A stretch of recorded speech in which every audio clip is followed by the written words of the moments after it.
Hello friends, চলে এসেছি তোমাদের সাথে আজকে আরও একটা ভিডিও শেয়ার করতে। তো প্রথমেই বলে দিই, আজ কিন্তু রান্নাবান্নার কিছু ছিল না। মানে আজকে ছিল আমার দেওর, যাকে আমি ভাই বলি, তো তার জন্মদিনের ট্রিট। তো সে আমাদের আজকে ট্রিট দিয়েছিল। তো দেখো, সে বিরিয়ানি নিয়ে চলে এসছে, আর আমি সেটাই তোমাদের সাথে শেয়ার করে নিচ্ছি। তো দেখিস আমাদের ট্রিট আজকে কী খাওয়াচ্ছে। তো প্রথমেই আমি বিরিয়ানিটা বার করে নিয়ে দেখো ঢেলে নিয়েছি। তো প্রথমেই মাটনের পিস চলে আসছে।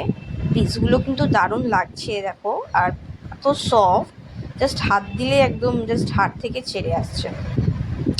আর এর একটা মাটন পিস আছে, এই মাটন পিসটাও একদম সেই খেতে লাগবে। হ্যাঁ, রেয়াজি যেটাকে বলে। তো দেখো, জাস্ট দারুণ। মাটন বিরিয়ানি খেতে কার কার ভালো লাগে আমাকে কিন্তু অবশ্যই কমেন্ট করে জানিও। আর আলুটাও একদম কিন্তু সফট, দেখে নিয়েছো তোমরা? তো অবশ্যই আমাকে কমেন্ট করে জানাও তোমরা কে কে বিরিয়ানি খেতে ভালোবাসো।